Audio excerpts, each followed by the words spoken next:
yéen a ngi seetaan seen télévision Touba Vision kon nag abonné leen te activé cloche bi ngir mën a jot suñuy vidéo saa yu ne. Touba Vision, la télévision qui suit l'enseignement de Khadimou Rassoul.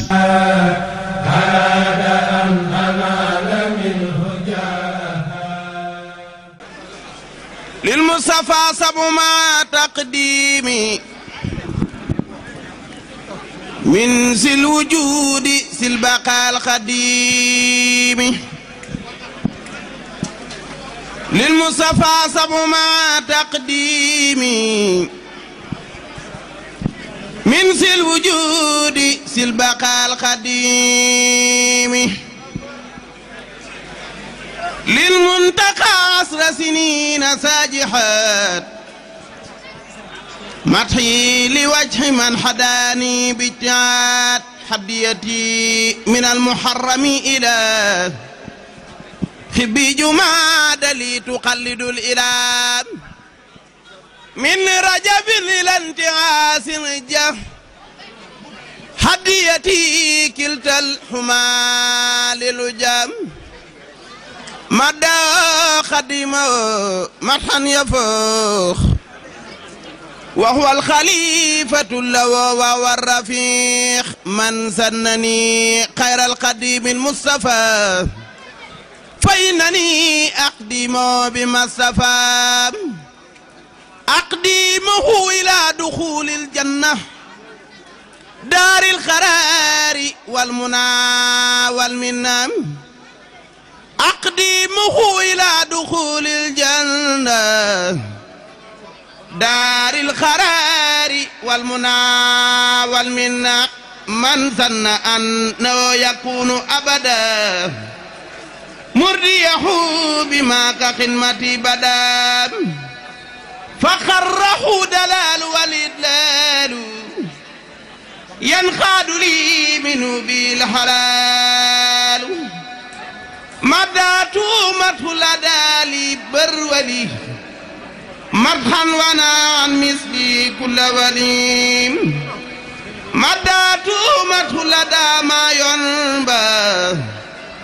مع غيوبي وكفانا الذنب مدات عند الناس قلوى مدحا كفاني العدا والبلوى مني إلي خدمتي قد لا سمت روضته إلى القيام عيسمت ردي عني سبت جيلاني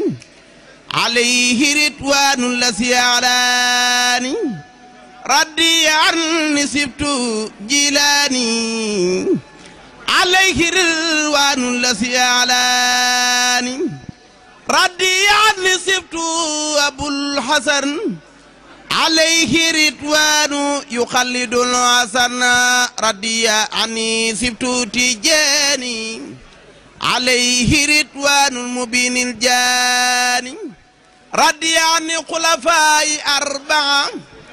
خست ردا المقربين متبعا من لم يكن أن يرد فالكريم ردي عني ردا ليس يريم جزى الإله المصطفى خير الجزاء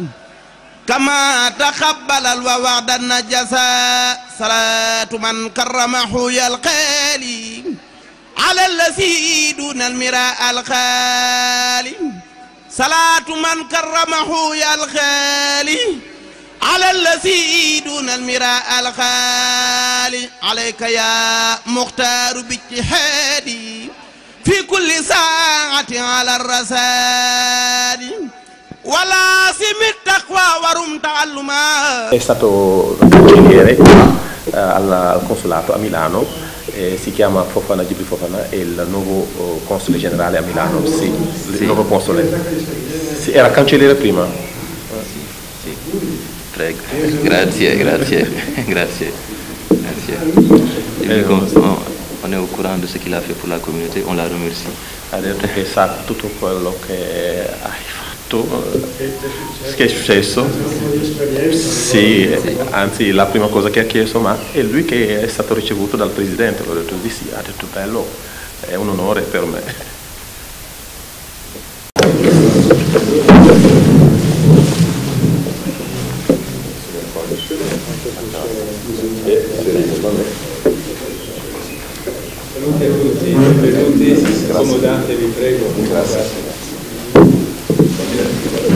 fa un po' per questo incontro con il nostro vescovo. ñu ngi leen di dalal jàmm ci ñëw bi ngeen ñëw seet si évêque bi. Un incontro che a camminare insieme anche attraverso l'esperienza della gratitudine. nee na dox la boo xam ne dañuy dimbali ñu doxandoo ngir mën a jëm si ki am jëm ci yoonu jàmm ci jaxasoo. E questo è il motivo bello che ci aiuta a stare insieme, perché il nostro fede ci aiuta a costruire una società dove la pace diventa un'esperienza che nasce anche dalla nostra fede in Dio. nee na àndandoo bi ñuy def nii dox benn daf ñuy dimbali si suñu dox bi ñuy jëm ngir jëm ci yoonu jàmm ci interreligieux. Il legame con la comunità a Brescia è storico, è forte e continua ad essere un'esperienza bella di incontro. nee na relation bi ñu am ak diggante ak communauté mouride bi nga xam ne ñoo nekk ci Brescia expérience bu rafet la boo xam ni wax dëgg yàlla day gën a jëm kanam ci lu rafet. Ecco, il vescovo che accoglie lascia a voi la parola perché dirige di saluto e poi alla fine si esprimerà bene. waaw nee ñu bàyyee kàddu gi nuyu après mu kii waaw. defoon nañ suñu lettre jox nañ ay témoignages ci Sénégal ñu ngi ñëw fii la njëkk a ñëw ñu ngi koy gën a fettali njaal moom maa ngi ñëw ànd ak consul ak communauté bi nga xam ne ñooy am yëpp ñoo fi nekk ñu ngi koy nuyu di ko sant ci li nga xam ne yëpp moom la ñu recevoir xam nañ ne bu tamit li mu wax mooy àddina rek parce que àddina jàmm moo fi nekk loo xam ne looy def rek foofu moo ko war a lal te diine loolu la ci jiital te ñoom xam nañ ne nitu diine lañ ne ko li ñu indi fii rek loolu la mooy dañu bëgg suñu ñëwee rek gisante ak ñoom kilifa yi rawatina kilifa diine dañu ñëw seet si suñu communauté li ñu leen di seet tamit mooy toujours rek ñu fexe ba waxtaan ak ñoom parce que ñun duñu ay roi duñu ay buur dañ ay nit lañ comme ñoom mais dañuy xoole ñoo xam ne war nañu mën a di leen di ànd ak ñoom di waxtaan ak ñoom ci lépp loo xam ne rek dafay tax dafay développer nit développer ci humanisme maanaam nga xam ne nit lay defar nit nag li koy gën a defar rek mooy diine parce que loolu moo tax yàlla wàcc diine pour que boole ko ak nit tax mu mën ko di ko teg ci yoon. man ci am naa sensu ñaari audience boo xam ne Benoît XVI le 2010 la woon ak benn ba San Francisco def naa 2020 na xamul 2020 ki nga xam ne mooy Jean-Louis Toran tamit sama xarit la woon trop parce que daf ma doon wax soo ñëwatee Vatican sax bul ñaan audience neen au moins na nga fëgg waaw loolu li muy firi rek mooy ñoom toujours dañuy xool nit duñu xool qualité bi wala melo ba wala diine wala dara nit la ñuy xool te loolu diine nit la moo koy intéressé li muy symboliser ci kaw yëpp li ci kaw yëpp dafa war a symboliser li ci biir mais li ci biir moo tax defar ko moo tax diine am li ñu indi fii tamit ni ma ko waxee rek la mooy daje ak sunu mbokk yi waxtaan ak ñoom ndaxte gis nañu ne ni leen Italie téye boori leen di leen bàyyee lu bari parce que tamit nit mënuloo ñëw ci dëkk boo xam ne yow bokku leen culture bokku leen yu bari ngeen wutee ko ba ci nu ngeen mel sax te boo ñëwee ñu te accepté la def la comme seen bopp loolu laay wax ne toujours man di ko may wax ne daanaka bu ñuy dee tuddi diplomatie humanisme dëgg-dëgg loolu moo ci gën a moo ko gën a wane téye nit doxaleeg moom wan ko même boo ko meree sax wala nga gis ci moom lu la neexut sax doo ko wan bu ba tax mu tiit daw wala mu continuer ci loolu kon ñu ngi leen sant ci li ñu recevoir di ñaan yàlla rek yàlla def jàmm ci àdduna bi dëgg la moom teeloon na xam ne àdduna bi nit ñi dañu defante lu dul noonu waaye comme bi ko malaaka yi laajee nanguwu leen tontu ci loolu kon xamoon na ne loolu dina am waaye nag nun tamit daf ñuy seet rek pour ñu xool ba xam est-ce que danañ góorgóorlu ba jéem a indi jàmm ba jéem a organiser wu loolu moom daf ko bàyyi ak ñun kon ñu ngi ñaan yàlla mu téye loolu bu baax. li mu wax ci yooyu tamit moo tax ci jaxasoo bi ñu war a jaxasoo ci ànd sunu kenn ku nekk parce que man dama doon wax ne dialogue ci affaire diine warul nekk ci taabal wante ay quoi dafa nekk ci ànd dëkkandoo jaxasoo ku nekk ci li nga nekk loolu moo gën a wóor dialogue bu taabal rek parce que taabal bi moom bu ngeen demee man ngeen kii te warul dana jafe trop ci gëm-gëmu nit ngeen di ko teg ci taabal di ci waxtaan. moo tax bi ma njëkkee gis benn ba ak am na benn suñu symbole ci soo xam ne Cheikh Ahmadou Bamba moo ko def mooy jumaa suñu jumaa maa ngi ko defoon ci argent boo xam ci xaalis laa ko defaree woon lu poids bu rëy la woon mais mi ngi Vatican defoon naa ci lu bëgguma sax wax turu xaalis bi ma ci def mais pour poids ba ni mu toll def na ay millions la woon pour ma def ko mi ngi foofu ci Vatican. beneen deuxième bi ñu amaat ak San Francisco suñu symbole université ak benn bayit benn poème yoo xam ne Sëñ Tuubaa moo ko waxoon Mariama ma def ko ci plaque bi ci place suñu kii université logo université kooku tamit mi ngi ak San Francisco donc yooyu yëpp dafa wane rek ne te dañ ko jël téye bu baax wax ma it lu bari nag loo xam ne bon du lu ma war a waxal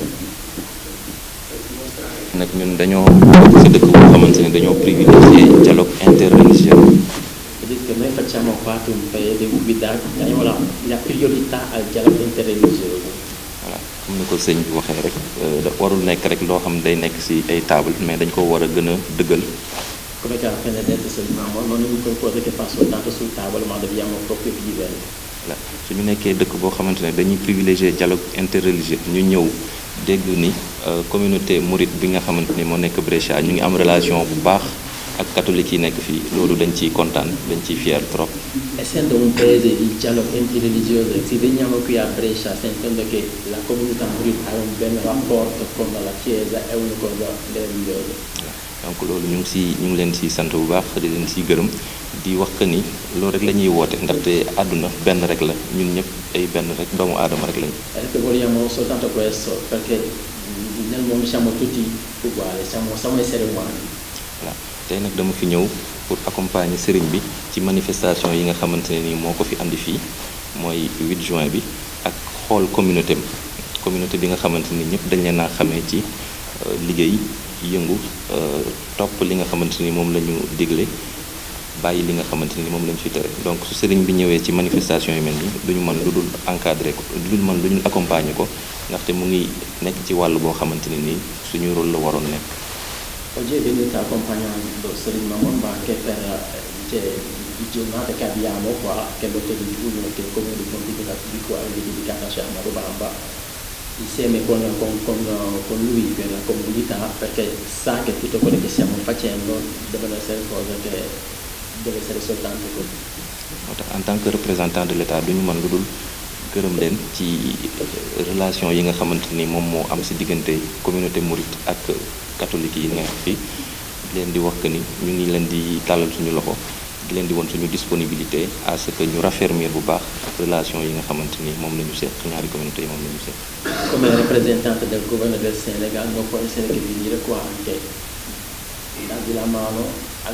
all'apertura alle sue porte come volete, come l'ha detto anche prima, la comunità mouride è una comunità che in cui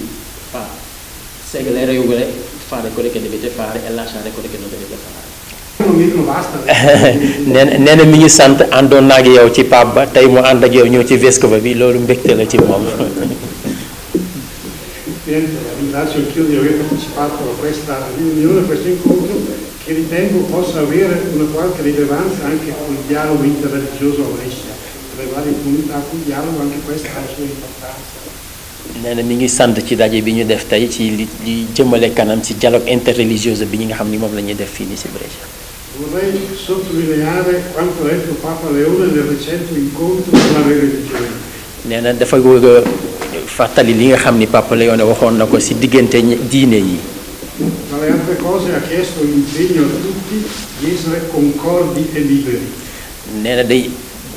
maanaam warteef la ci ñëpp ñi nga xam ne ñu bokk ànd nekk benn ba pare libre ci seen bopp. E questo mi ha costretto un po' alla riflessione che vorrei in un momento condividere anche con voi. ne loolu moom moo koy kii mu wax li nga xam ni moom la bëgg a maanaam partager ak ñun ñi. Concordo, abbiamo conosciuto le guerre di religione e ci sono ancora. nee na xam nañ ni guerre religion guerre diggante diine amoon na te fi mu toll am na ba léegi. Quindi il primo impegno che noi vogliamo è superare certe le guerre, ma anche superare il concetto di tolleranza e l'idea di religione ammessa. nee na li ñu war a njëkk a def mooy maanaam dépasser loolu nga xam ni moom moo am ci diggante yi nga xam ni moom mooy diine yi.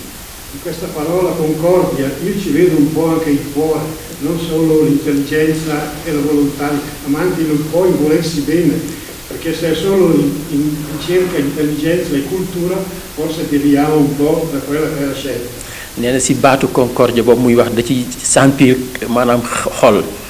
maanaam war ka ni donc dañu war a si ñu war a mën a ànde ci benn nekk benn rek ci diggante religion yi. Concordi e liberi. concorde ak maanaam am libre ci sa libre ci kenn ku nekk. Naturalmente io ho inteso in questo modo questo concetto, non solo la libertà di professare una religione o come libertà di culto che pure dobbiamo seguire perché non dappertutto c'è questa libertà di culto e di professione, ma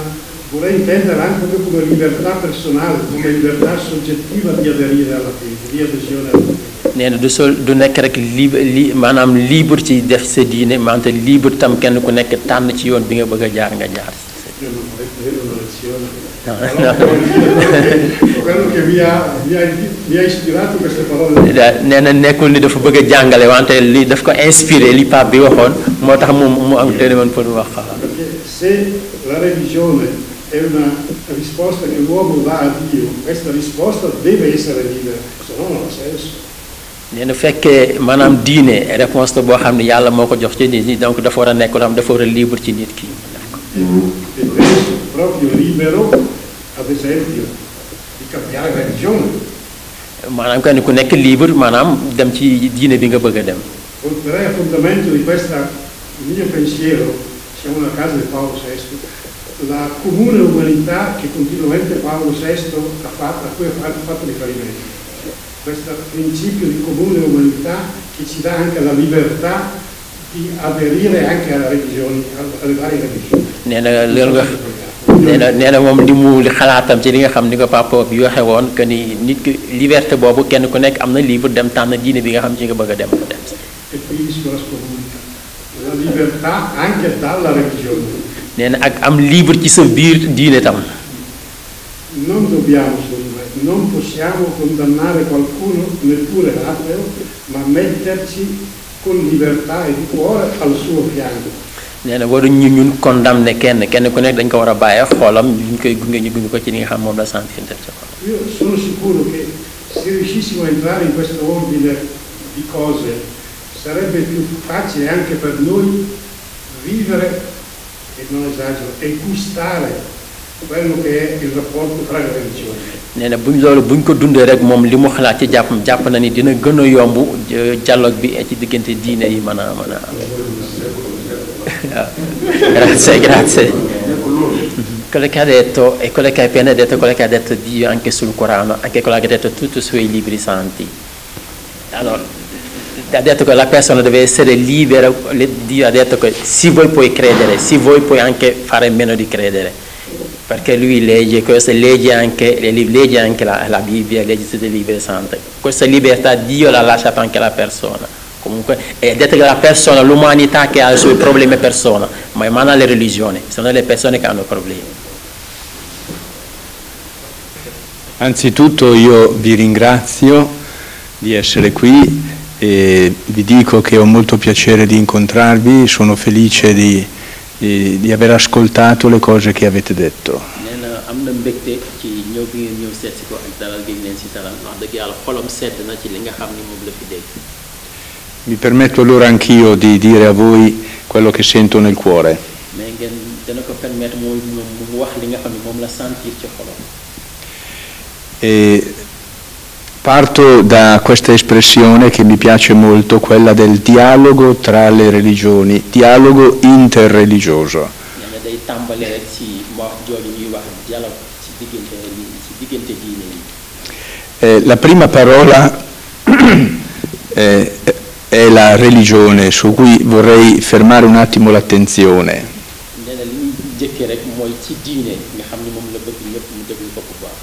Si parlava prima della libertà di professare una religione. Non siamo obbligati a essere religiosi, ma la religione rende la vita più vera, più luminosa, perché la apre al mistero di Dio. Dañuy wax kenn ku nekk libre na ci tànn diineem kenn ku nekk bu nga neexee gëm bu nga neex wante gëm dafay ubbi sa xol dalay dimbali nga am beneen gis-gis. Noi rispettiamo chi dice di non credere, di non avere una religione, di non professarla, però ci rendiamo conto che una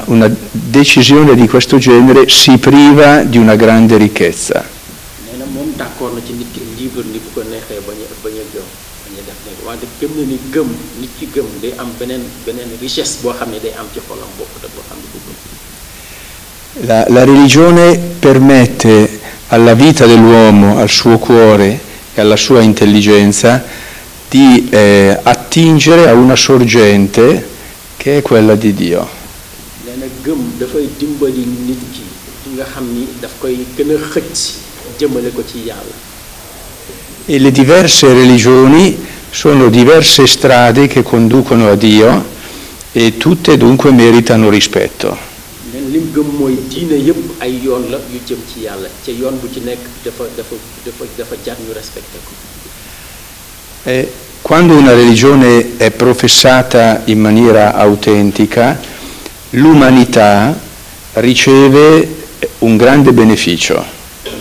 Diine bu nekk bu ñu ko waxee ni ko Yàlla santaane maanaam nit ñi dañuy am beneen yëg-yëg ci seen. Noi che crediamo in Dio abbiamo un grande desiderio di vedere l'umanità felice. Nee na ñoom ñi nga xam dañu am gëm-gëm ci Yàlla dañu am mbégte ci gis ni personnel ni ñu amee mbégte. La religione non ci porta fuori dalla vita del mondo, ma ci inserisce ancora di più nella storia del mondo per contribuire alla sua ricchezza. Nee na diine du yóbbu kenn jëmee ko lu bokkul ci mbiru àdduna da lay dimbali loo xam ne day gën a jëmale kat bu amee ngëm jëmale àdduna bi kat. Chi conosce Dio e cerca di amarlo con tutto il cuore amerà tanto anche l'umanità. Képp koo xam ne gëm nga Yàlla foo jaar di nga bëgg doomu aadama yi. E l'altra parola che vorrei sottolineare è il dialogo. Il dialogo. È molto bello questo termine, dialogo, e le religioni sono in dialogo tra di loro perché si dicono a vicenda quale strada stanno percorrendo per arrivare a Dio. Nee na dafa bëgg a souligner turu dialogue. Nee na dialogue diggante diine yi loolu day wane que ni ñi ngi waxtaan bu wax ban yoon wala mën a def pour mën a egg ci Yàlla. E mi piace quello che veniva sottolineato, che cioè le religioni non sono semplicemente l'una a fianco all'altra, ma le loro strade si intrecciano ed è bello capire da altre religioni quale esperienza stanno facendo di Dio. Nee na am na mbégte ci ni nga wax léegi ni diine yi nekkul ay yoon yu kii ay yoon la yoo xam ne dañuy jaxasoo pour mën a xool naka la ñuy eggee ñoom ñëpp ci Yàlla. E per questo io sono molto felice che ci sia una comunità come la vostra nella nostra chiesa di Brescia. Nee na am na mbégte lool ci am communauté bu mel nii boo nga xam ne day ñëw di jaxasoo ak maanaam église. E sono molto felice che lei abbia incontrato Papa Benedetto, che abbia incontrato Papa Francesco e che ci sia questa comunione profonda tra di voi. Nee na am na mbégte ci daje bi nga daje ak Papa Benoît ak Papa Francesco nga xam ne maanaam communion boobu am na ci seen diggante. E volevo dirvi per concludere, sappiate che voi qui siete davvero i benvenuti e che noi siamo convinti che ci potrete dare qualcosa di molto prezioso. Nee na am na mbégte di fàttali rek ni fii moom suñu kër la wax dëgg Yàlla gëm nañ ni mën nañ ko loo xam ni donc njëriñ ñëpp lay nekk. Grazie. من لم يكن أن يرضى فالكريم ردي عني ردا ليس يريم جزى الإله المصطفى خير الجزاء كما تقبل الوعد النجزاء صلاة من كرمه يا القالي على الذي دون المراء الخالي صلاة من كرمه يا الخالي على الذي دون المراء الخالي عليك يا مختار باجتهادي في كل ساعة على الرسال ولازم التقوى ورم تعلما ولا تكشر لعبا فتندما واصبر على البلاء والتقدد ودم على سكوت والتجلد إن تجتهد في العلم وقت صغرك تنال مقاصدك وقت كبرك ولا ستحتوي الحق المسايا ما لم تدم صبرا على الرسايا ولا ستحتوي الحق المسايا ما لم تدم صبرا على الرسايا ولا ستحتوي الحق المسايا ما لم تدم صبرا على الرسايا صبرا جميلا لا تكن كسولا إن الكسول لا يسود الجيلا صبرا جميلا لا تكن كسولا إن الكسول لا يسود الجيلا وناي كل معنى الجليل وثق بما جاء به الرسول ولا تصاحب خير من يرشدك. maa leen di nuyu bu baax di leen di sant ci invitation bi di rafetlu li nga xamante ni moo ñu fi dajale moo ñu fi tax a ñëw tey dama ñëw tey accompagner sëñ Mamor ci activités yi nga xamante ne ni mu ngi koy def di jëm ci communauté sénégalaise di jëm aussi di màggal journée wu 8 juin. bi nga xamante ni moom lay waajal di am kontante ñaari rencontre yi ñu jot am tey bu njëkk bi mooy ci préfet bi di rafetlu vraiment relation yi nga xamante ne nii ak nekkin bu communauté sénégalaise bi nekk Brescia fii am ci biir dëkk bi di rafetlu aussi diggante ñaari réew yi relation yi nga xamante ne nii moom la ñu séq bi ñu jógee ci préfet bi ñëw nañ fii ci Vasco bi ci curé bi di dëggal li nga xamante ni mooy dialogue interreligieux bu am ci diggante communauté musulmane de manière générale ak communauté mouride ak communauté catholique bi nga xamante ni moom la évêque bi jiite di rafetlu bu baax di wax ni mënuma woon ñàkk ñëw naam sa yàgguma ci dëkk bi defaguma fi sa ñaari weer rendre guma visite de courtoisie yu bëri waaye mënuma woon ñàkk ñëw accompagner sëriñ bi ci doxin bu mu am ci Brescia fii donc di kontaan encore une fois di koy gërëm moom waaw ndaxte si lu mu yëngu nii di xool en plus journée commémoration 8 juin bi nga xamante ni moom moo ko def mu ngi xool si sénégalais yi mu ngi xool seen nekkuwaay loolu dafa nekk wàllu état donc su fekkee ni moom daf siy dox ñun duñu mën lu dul jàppale ko duñu mën lu dul accompagner ko di rafetlu encore une fois ñëw bu muy ñëw Italie à chaque fois di koy gërëm si loolu ñaan yàlla mu dooleel ko yàggal ko fi lool ok jërë ngeen jëf jërë ngeen jëf sabran jamilan la takun kasula innal kasula la yasudul jila sabran jamilan la takun kasula innal kasula la yasudul jila وناي كل معنى الجليل وثق بما جاء به الرسول ولا تصاحب خير من يرشدك وناي كل صاحب يحلقك إذ رب خمر قد خدا نبيلا بصحبة صالح لا تميلا ورب سالل خدا سليلا بصحبة أخمخ سرجحولا كن متوكلا على الرحمن fi kulli waqtin yaa fata daymaani lu mata wax Seex Bamba wax na loola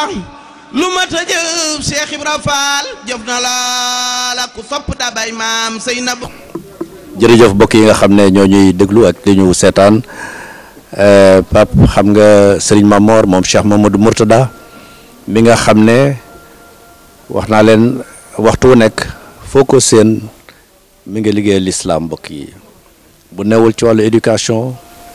mu ngi ci ubbi juma wala di teg xeeru juma wala muy teg xeeru école wala centre de formation wala muy sargal ay ndaw yaakaar naa ne barki dem ñu ngi ànd ak yéen ci fukki at ak juróom-ñeent yi nga xam ne université Cheikh Ahmadou Bamba am na ko waaw ndax Serigne Mamor mooy président conseil d'administration bu mboolem école institut Al-Azhar yi waaye Serigne Mamor aussi moom mooy ki nga xam ne moom lu toll ci fukki junni étudiant ak lu topp état du Sénégal orienté na ko depuis ba mu reconnaître bac bi université bi tàmbali liggéeyam Serigne Mamor ni muy duggee ci biir àll bi gis ngeen ko ca Sill gis ngeen ko ca Saly gis ngeen ko ca Pire kon Serigne bi yegsi na démb la yegsi gannaaw bu mu jógee Ndakaaru 23h40 yegsi Rome transité ñëw fii ci kër gi nga xam ne lépp fii la xewoon ak Cheikh Mamadou Mourtada moo joxe woon digal li moo teg xeer wi moo yëkkati woon kayit ya mu jóge woon Amérique nga xam ne 1989 le conseil municipal bu New York ak maire ba décidé journée Cheikh Ahmadou Bamba ca New York muy Bamba Day bi Cheikh Mamadou Mourtada ci yaatal gi ak ci liggéey bu rëy bi moo indi kayit yooyu fii jox ko maire bu ñuy wax Gàtta ne ko ñun lii ñu am ca Amérique dañoo bëgg ngeen defal nu ko fii Gàtta ci saasi la jël 8 juin def ko journée Cheikh Ahmadou Bamba boobu ak léegi am nañ fi yeneen bés ci Rimini am nañ yeneen bés ca Saremo muy liggéey bu rëy bu am solo loolu tax Serigne Mamor tabaski des ñaari fan mu wan gannaaw lépp ñëw dëgmal liggéey bi nga xam ne dëgg liggéeyal Serigne Touba la waaye yaatal lislaam la bi mu yegsee it toogul ndax bi mu yegsee ñu teeru ko tatagal ko indi ko fii ci kër Serigne Touba gi dalal ko fi saafonteeg moom bi mu xëyee ci suba gi rek dafa ne day seeti ki nga xam ne mooy préfet bu Brescia dem seeti préfet bu Brescia wax ak moom ci Sénégal yi wax ak moom ci umma bi wax ak moom ci nekkinu sunu mbokk yi nga xam ne ñu ngi fii te yàgg fi lool préfet bi am bégte lool ci jataay boobu ñu weccoo ay xalaat ba sax bokk na ci nee na bu yi jàllee ñu dellu soit parce que sëñ Mamor bi nga ànd ak consul bi le nouveau consul macha allah moom it mu ne bay yitteem yëpp ñëw ànd ak sëriñ bi nga xam ne demagul woon sax ci préfet bi d'ailleurs wax na ko ci biir jataay bi di ngeen gis vidéo yi daal di na ko léegi bu yi jàllee sax na nga ñëw ñu gën a xool nu ñu gën a yaatale suñ coopération parce que sëñ Mamor wax na ko aussi ni muy yëngu ci wàllu éducation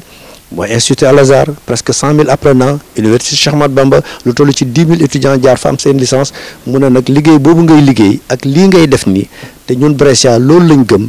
fexe ba doomu aadama bi fu mu mun di jógee ñu dalal ko bu nekk ci ay jafe-jafe ñu seet nu ñu ko ci génnee loolu tax lim bi nga xam ne moom la Brescia recevoir yaakaar naa ne ci ay immigré ci fukki at yi nee na mët na 150 000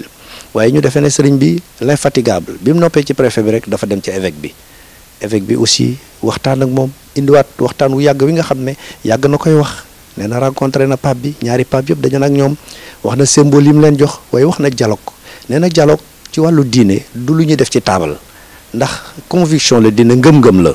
loo xam ne nag kenn ku ci nekk dañ la war a may sa liberté nga gëm li nga bëgg a gëm di ko defee ni nga ko déggee sa morom nangul la ko waaye nee na sëñ Mamour nee na dialogue du loo xam ne dañu toog ci ay taabal di ko def bi mu waxee loolu vraiment évêque bi ci jëmi boppam il a été impressionné parce que d'accord na ci li sëriñ Mamour wax nee na képp ki gëm moom ni mu ëppee chance ki gëmul mooy ki gëm ay mbiram yëpp mën naa ñoŋ waaye ki gëmul kum neex nag nga ne gëwma waaye nag ñàkk gëm nee na wóorul waaye li sëñ bi wax ne dialogue kenn du ko def ci ay table loolu mooy réalité xajoo gi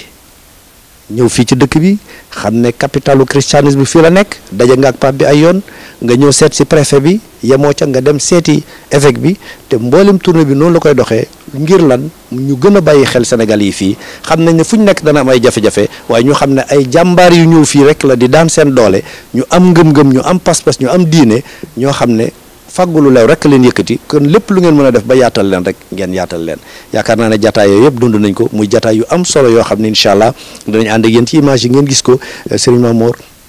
incha allah ñu ngi nii di waajal julli ajuma gi waaye moom nag suba ci tabaski ji moom moo war a jiite tabaski ji fii incha allah ci Brescia lañ koy defee waaye xam ngeen ne journée soxna yi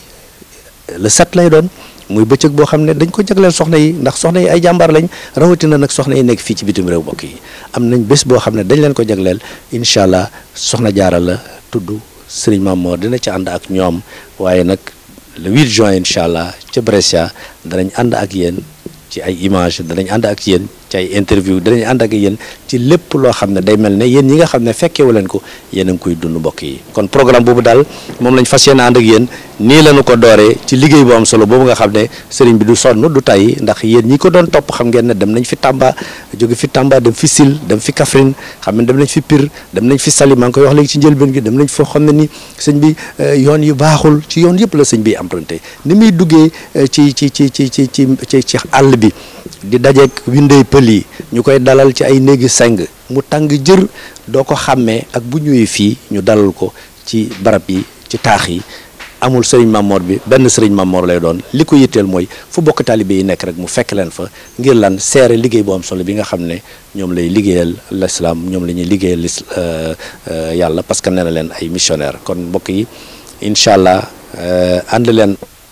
ak Touba Vision dara du leen réer ci tournée Serigne Mamor édition 2025 bi mbokk yi kale leen ko foofu ci Touba Vision mbokk yi ñu ànd ak yéen du début à la fin jërë ngeen. yéen a ngi seetaan seen télévision Touba Vision kon nag abonné leen te activé cloche bi ngir mën a jot suñuy vidéo saa yu ne Touba Vision la télévision qui suit l'enseignement de Khadimou Rassoul.